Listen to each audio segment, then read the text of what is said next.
ओशो की एक प्रसिद्ध कहानी, जादुई भिक्षा पात्र। एक महल के द्वार पर बहुत भीड़ लगी हुई थी। दोपहर से ही भीड़ बढ़ती जा रही थी। अब सांझ होने वाली थी। सारा गांव ही मानो उस द्वार पे इकट्ठा हो गया था। महल में क्या हो गया था? एक छोटी सी घटना। एक महल के द्वार पर एक भिक्षा पात्र रखा था, जो साधारण नहीं था। वह भिक्षा पात्र जादुई था।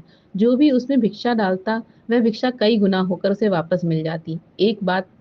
यह बात पूरे गांव में फैल गई और लोग अपनी अपनी भिक्षा लेकर उस द्वार पर आने लगे। पहले तो लोग कम से कम भिक्षा डालते, फिर जब उन्हें कई गुना होकर वापस मिलती तो वे अधिक से अधिक भिक्षा डालने लगे। धीरे धीरे लोगों में लालच बढ़ने लगा।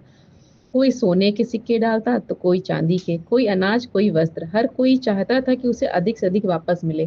धीरे धीरे महल के द्वार पर भीड़ इतनी बढ़ने लगी कि महल के द्वार ही बंद करने पड़े। लेकिन लोग फिर भी द्वार के बाहर खड़े रहे, अपनी अपनी भिक्षा लेकर। वे महल के अंदर नहीं जा पा रहे थे, लेकिन उन्हें विश्वास था कि कोई ना कोई उन्हें भिक्षा पात्र तक पहुंचा देगा। जीवन एक जादुई भिक्षा पात्र की तरह है। आप जो भी देते हैं वह कई गुना होकर आपको वापस मिलता है। या प्रेम हो, दया हो, क्रोध हो या घृणा हो, जो भी आप दूसरों को देते हैं वही आपके जीवन में लौट कर आता है। जीवन में सफलता और खुशी पाने का यह रहस्य है कि आप दूसरों को अधिक से अधिक दें, बिना किसी स्वार्थ के। जब आप दूसरों को खुशी देते हैं, वो खुशी कई गुना होकर आपके जीवन में लौट कर आती है। Thank you.